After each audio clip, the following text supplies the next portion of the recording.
Hello dear student, मैं Shiv sir आपका स्वागत करता हूं हमारे यूट्यूब चैनल ग्राउंड टीच में। आज हम छत्तीसगढ़ माध्यमिक शिक्षा मंडल रायपुर माह अक्टूबर असाइनमेंट नंबर 3 कक्षा 12वीं विषय जीव विज्ञान को कम्प्लीटली सॉल्व करेंगे। तो आपने अभी तक हमारे चैनल को यदि सब्सक्राइब नहीं किया तो जल्द से सब्सक्राइब कर बेल आइकन को दबा दें। साथ ही 10th एंड 12th के बच्चों को भी यह वीडियो जरूर शेयर करें ताकि वो भी अच्छे से अपना वीडियो कंप्लीट कर सकें, अपना असाइनमेंट लिख सकें। Thank you. चलिए आगे बढ़ते हैं और देखते हैं प्रश्न नंबर 1 क्या पूछा गया है जीव विज्ञान में। तो आपका प्रश्न नंबर 1 है, डीएनए अणु को आरएनए की तुलना में अच्छा आनुवंशिक पदार्थ माना जाता है, क्यों? यह कारण आपको लिखना है। तो चलिए आगे बढ़ते हैं, इसका देखते हैं क्या कारण है। ठीक है, तो उत्तर लिख लेंगे, उत्तर लिख करके डाल देंगे। कुछ निम्नलिखित कारण है और 3-4 कारण यहाँ पे डाल देंगे। जैसे पहला है, कुछ विषाणुओं के अपवाद के साथ आरएनए के बजाय डीएनए पृथ्वी पर सभी जैविक जीवन में वंशानुगत आनुवंशिक कोड वहन करता है। लगभग सभी जीवों में यह पाया जाता है, कुछ कुछ विषाणुओं को छोड़ करके जो अपवाद स्वरूप हैं। सेकेंड नंबर हम लोग देखें तो डीएनए आरएनए की तुलना में अधिक लचीला और अधिक आसानी से मरम्मत करने वाला कोडॉन होता है। यदि आपके बॉडी में किसी तरीके की कुछ दिक्कत होती है तो उसे आसानी से वह मरम्मत कर सकता है।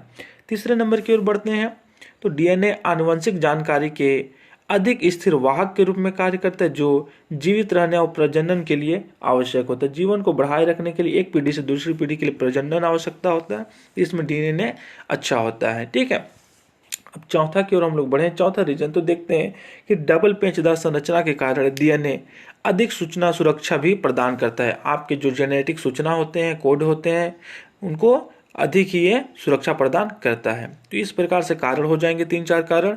ठीक है, आगे बढ़ते हैं तो ये आप और थोड़ा सा कारण लिख लेंगे।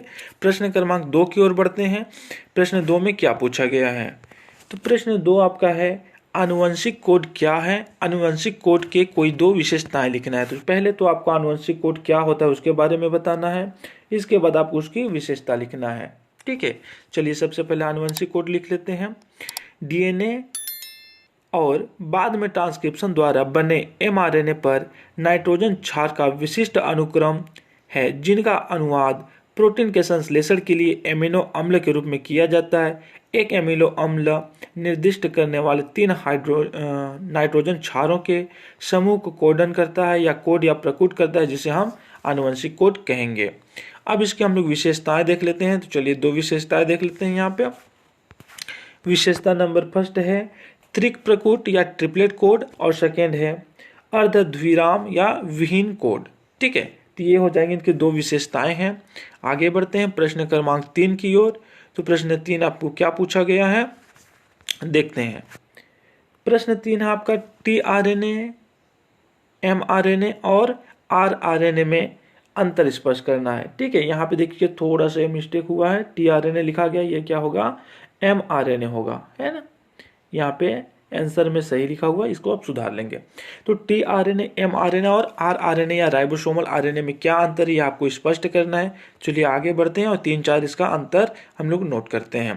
तो पहले नंबर का अंतर ये हो जाएगा आपका।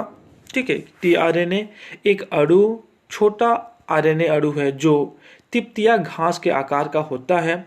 एमआरएनए की बात करें तो एमआरएनए आपका हो जाएगा आरएनए अणु का एक उप प्रकार है जो प्रसंस्करण के लिए डीएनए कोड के एक हिस्से को सेल के अन्य भागों में ले जाता है।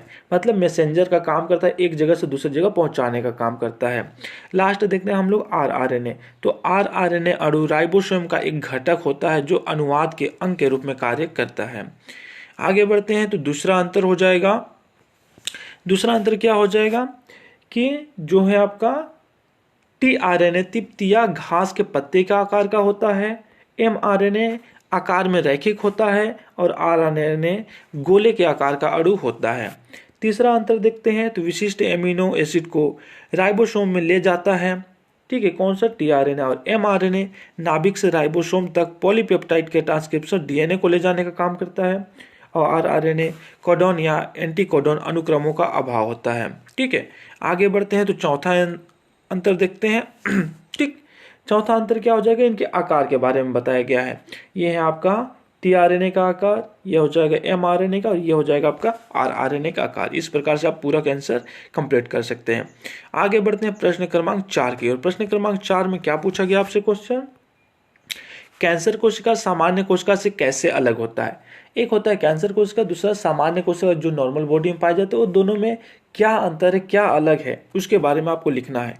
तो निम्नलिखित अंतर है करके डाल देंगे। पहला नंबर कि पर्याप्त कोशिकाएं मौजूद होने पर सामान्य कोशिका बढ़ना या प्रजनन करना बंद कर देती हैं, लेकिन इसके विपरीत पर्याप्त कोशिकाएं मौजूद होने पर कैंसर कोशिकाएं क्रमशः बढ़ना बंद नहीं करती, वो बढ़ती रहती। कैंसर कोशिका यदि एक कोशिका बन गई तो कंटिन्यूअस क्या होंगे, बढ़ते रहेंगे, जिससे आदमी की मृत्यु तक हो जाती है, डेथ होती है।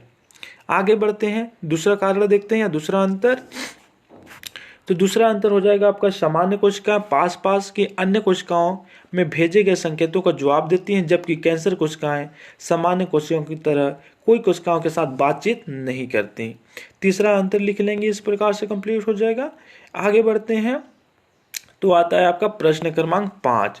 प्रश्न क्रमांक 5 में क्या पूछा गया है, निम्नलिखित रोगों के रोगजनक, पहला, सेकंड संक्रमण और तीसरा संलक्षणों को संक्षिप्त में लिखना है। पहला है अमीबा, सेकंड हैजा और तीसरा मलेरिया के बारे में।